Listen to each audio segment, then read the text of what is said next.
going to begin with a question. So, how many of you at one time or another have been or have known someone who has struggled with self-love? Thank you to those that were honest. Now, the number of hands that went up is not surprising. With societal standards eating us away, or the isolated environments that many of us have grown up in, it can be hard to feel or to find love, and as humans, it is natural for us to seek it. So to better explain this, I'm going to share a personal story. So I myself grew up in an isolated environment with negative views imposed on me from family and peers at school. It was always hard for me to see the beauty within myself or to feel the love around me. So once I hit the awful year of 7th grade, which you all know what I'm talking about, I began to desperately seek it. Freshman year rolls around and I fell in love. I meet this boy that I deeply connected with, and I soon found myself staying up all night on school nights just to talk to him. He soon discovered that the positivity I radiated was only surface level happiness, and that deep below my heavy social mask was a lonely girl surrounded by towers of insecurity. Growing up with the absence of love in my life had led me to believe that I was undeserving and unworthy of love. I used to cry myself to sleep because I had never felt that I was enough. I had never felt beautiful enough, smart enough, funny enough, for my parents, my family, my friends, my teachers, my peers, for everyone. And in these moments of my sadness, my counterpart did his best to pick me up, and for a while he did. However, our relationship later reached high levels of toxicity due to our shared inability to be self-sufficient. Our insecurities had been built so high, the issues of trust had developed, and our love was no longer being reciprocated the way it used to. So we decided to end the relationship. After months of facing despair and living mindlessly, I reached an epiphany. My counterpart had never loved me.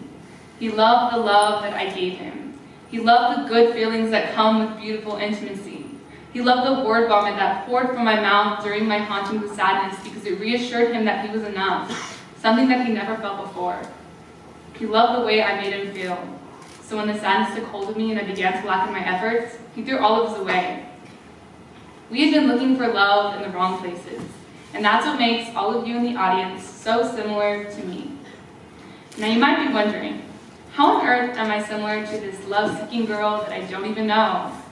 Well, folks, seeking for love in the wrong places is not unfamiliar to any of us. That one gaming addict that you know. That one girl that is completely obsessed with the amount of followers and likes she gets on social media. That friend of yours that overworks himself in school. Those two sexually active kids. Those kids you know that are falling to drug use and alcohol use. You name it. What do they all have in common? They are seeking for love in the wrong places. So I mentioned earlier that it's a human tendency to seek for love. Our desire to feel loved and to be loved is so great that many of us would lay down our happiness without hesitation because of the deception that someone or something will reciprocate and heal our broken hearts. That gaming addict seeks love from the reward he gets when he levels up and the online community that he has developed. He belongs. That one girl that's completely obsessed with the amount of followers and likes she gets on social media is seeking love from society, hoping that one day she'll be enough for the world and its unrealistic expectation to be perfect in all aspects of beauty. That one friend of yours that overworks themselves in school, striving for their parents' love and validation, staying up long nights and abusing their sleep routine just to feel a sense of worthiness. Those two sexually active kids willing to give up the most beautiful intimacy because they believe that lust is love. They are willing to surrender their bodies just to feel something, just to feel anything. Those kids, you know, that are falling to drug use, alcohol use, abuse, because using is the only thing in their lives that gives back and helping them escape from the realization that they will never be loved. You see, we are not all that different from one another. According to a survey that I've conducted on our very own campus, out of a pool of 715 students, 40% of us could not say that we confidently loved ourselves.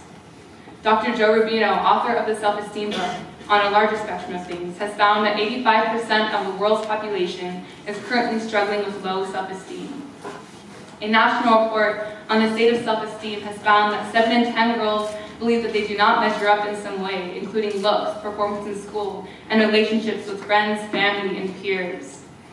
The Council on Alcoholism and Drug Abuse, through research, has found that girls with negative views of themselves are 4 times more likely to engage in sexual behaviors with men that they will later regret in their lives. Zakir Hussain, involved in the International Gaming Unit, has found that 41% of online gamers admitted that they play solely for the purpose of escaping from the real world. The Mental Health and Counseling Center at the University of Texas has found that people with low self-esteem have a higher tendency to gravitate towards alcohol and drug consumption. And lastly, the American College Health Association has found that the suicide rate among young adults ages 15 through 24 has tripled since the 1950s, making suicide the second most common cause of death among college students.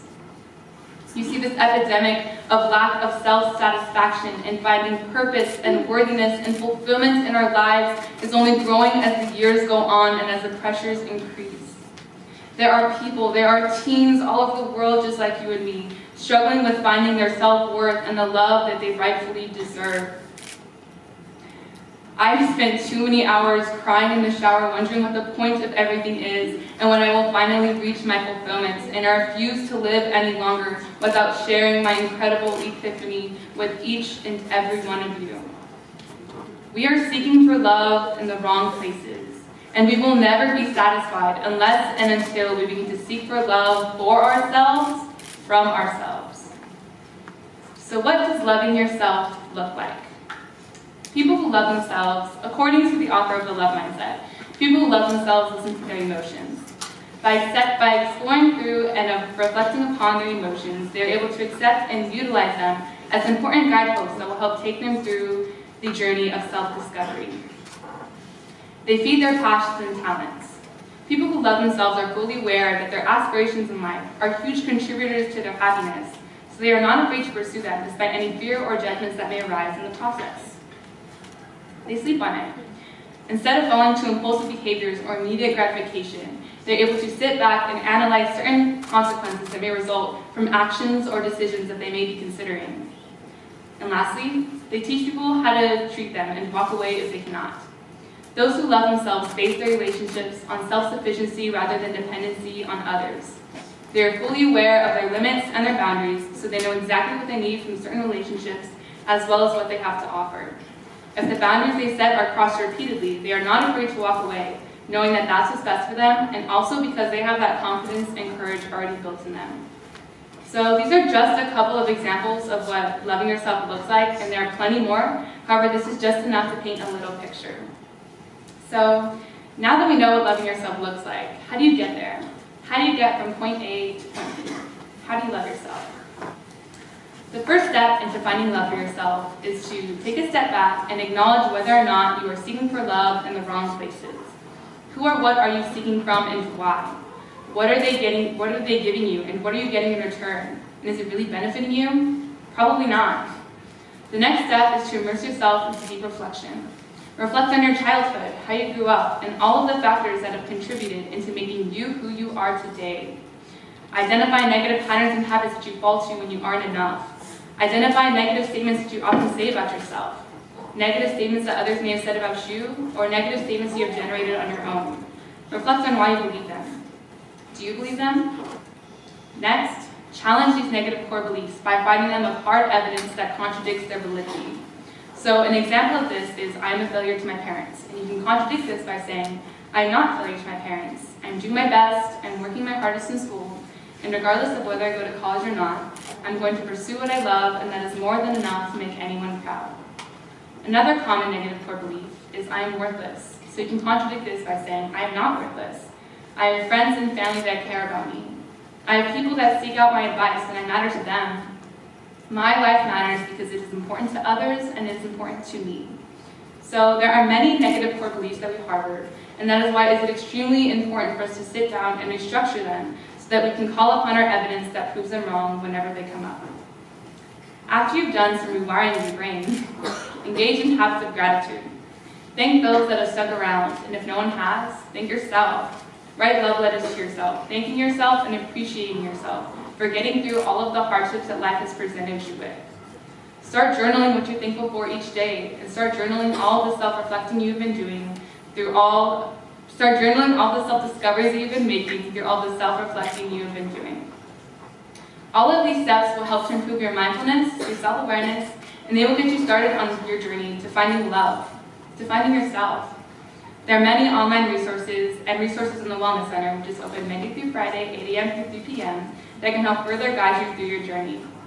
I myself have gone through each and every one of these steps, and I have just recently reached fulfillment. I can now confidently say that I love myself, and I wasn't able to do that before.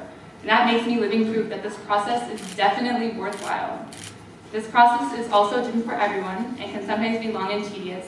However, as you can see, the reward at the end is a gift that keeps on giving.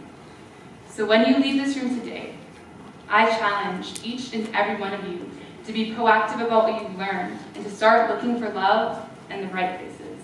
Thank you.